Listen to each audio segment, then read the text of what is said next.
Hello friend, welcome to my channel. Today we are going to discuss about the core difference between the equity share, preference share and debt. Now let's start. First, there is basis, equity, preference share and debt. What is the difference between equity, preference and debt? Now, first point, basis, risks to the company. What is the risks to the company while issuing equity, while issuing preference share and while issuing debt? Risks to the company. For equity, low risks. Risks to the company, it is low risks. Why? Low risks. No question of repayment of the capital except when the company is under liquidation. Hence, based from the point of risks. Means there is no question of repayment of capital in equity share except when the company is under liquidation. Hence, based from point of risks. Similarly, preference share, slightly higher risks when compared to equity capital. Slightly higher risks when compared to equity capital. Principal is redeemable after a certain period of time, even if dividend payment is based on profits. Means in preference share, we have to give a principal in certain period of time which is redeemable. Principal is redeemable after a certain period of time even if dividend payment is based on profits. Now debt, it's higher risks. Capital should be repaid as per the agreement. Interest should be paid irrespective of profit. That means for the debt holder, interest and principal should be repaid after a certain period of time in redeemable period irrespective of profit. Now second point, risks to the investor. We already discussed about risks to the company. What was the risks to the company? Now risks to the investors from company point of view, and this is from investor point of view. Risks to the investors. In equity, there is high risks since they get the annual dividend and the repayment of the capital in case of liquidation. Since they get the annual dividend and the repayment of capital in case of liquidation only after the preference shareholder and debt holder. For equity shareholder, they can get the annual dividend and repayment of the capital in case of liquidation only after debt holder and preference holder. Similarly, preference share slightly less risky is computed or compared to equity. Slightly less risks is compared to equity. Preference shareholders have preferential right in term of payment of dividend and repayment of capital. Preference shareholders have a preferential right in terms of payment of dividend and repayment of capital. In case of debt, there is less risky since they get interest and repayment of capital before making payment to preference and equity. Then debt holder will get first priority for repayment of capital and interest.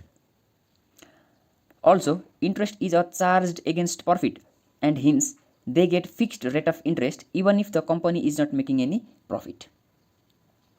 As we all know that interest is charged against profit and hence they get fixed rate of interest even if the company is not making any profit. Now third point, cost to the company. What is the cost to the company? In equity, highest cost. Dividend expectation of shareholders are higher than interest rate. Also, dividends are not tax deductible because they are appropriation of profit. We all know that dividend is not a tax deductible as they are appropriation of profit. Appropriation means divide means dividend, where equity shareholders get from their share, that is dividend, means appropriation of profit. In preference share, slightly cheaper than cost of equity. We are discussing about cost of company. In preference share, it is slightly cheaper than a cost of equity but higher than interest rate on loan funds. Further, preference dividend are not tax deductible because they are appropriation of profit. preference shareholders are also eligible to get the preference dividend, which is not a tax deductible since they are appropriation of profit. In case of debt, comparatively cheaper. Prevailing interest rates are considered only to the extent after tax impact. That is, interest is charged against profit, we all know that, and hence there is tax saving. If we pay the interest amount or if we deduct the interest from our profit and loss account, then it will decrease our profit. When it will decrease our profit, there is ultimately effect in tax saving, which we will pay to the government.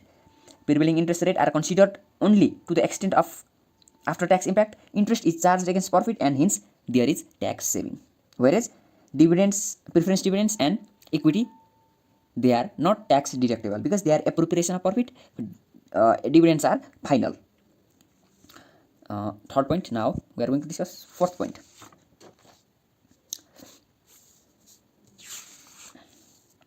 Fourth point, basis, equity, preference and debt. In same way, 4 number, dilution of control or ownership.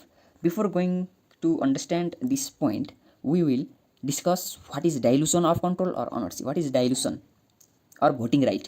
Okay, so we will go on next page. Here is this page.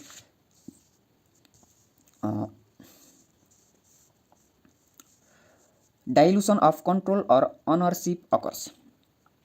What does dilution actually means? Okay, dilution of control or ownership occurs when a company issue additional shares of stock. Means when a company issue additional shares of stock, which results in the existing shareholders owning a smaller percentage of the company than they did before. That means when you are a shareholder of any company, let us suppose company A. If company A issue through the IPO, initial public offering, then there will be the more shareholders as before than before. That means the percentage of the shareholders increased. However, the percentage of your shareholding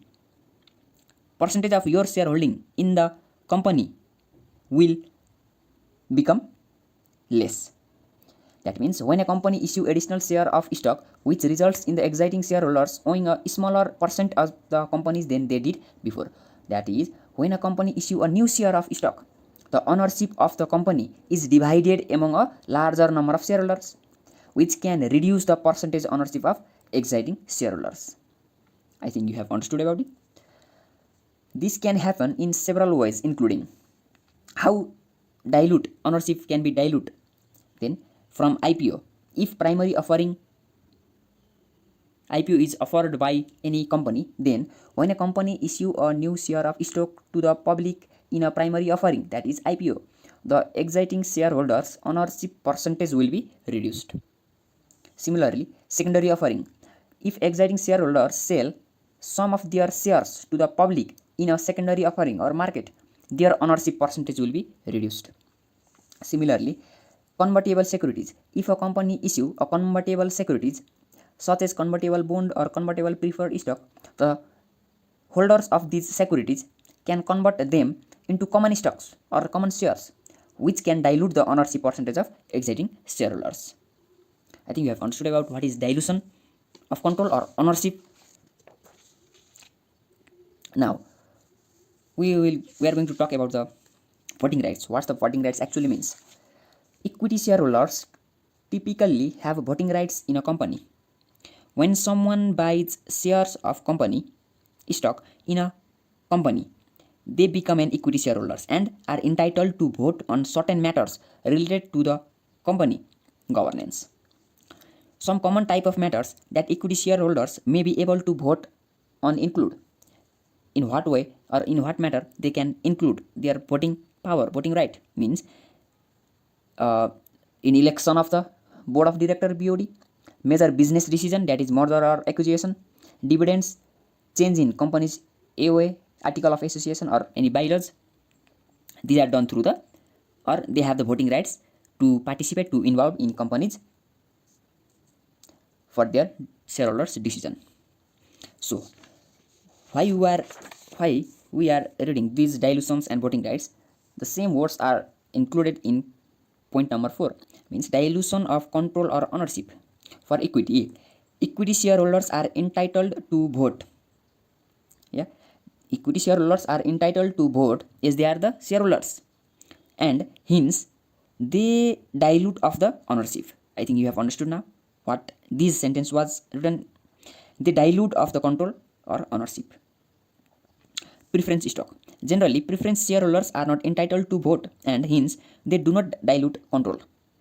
Generally, preference shareholders are not entitled to vote, and hence they do not dilute control or ownership. However, sometimes they can, if they have the voting rights. If they have the voting rights, they can dilute or control on ownership.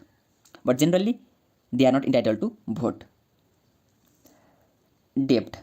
Debenture holders are not entitled to vote, and hence they do not dilute control or ownership.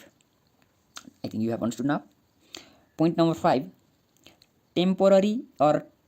Permanent or temporary source of fund. Is this is redeemable or is this is irredeemable? In equity shareholders, is equity shares are redeemable or irredeemable? Equity shares are always irredeemable. As we have discussed in the point number 1, equity shareholders are always irredeemable. That is permanent source of funding. Preference stock, redeemable as well as irredeemable. Preference share, redeemable as well as irredeemable. That is temporary as well as permanent. In case of debt, redeemable as well as irredeemable. That is temporary as well as permanent. Means redeemable means we have to provide the preference shareholders or debenture holders in a certain maturity period. They are able to, or they are liable to repay the principal and interest at a certain period or at a maturity period. Likewise, it is irredeemable, and vice versa. This was the 5 point, very important. Thank you so much for watching. Have a good day. Thank you.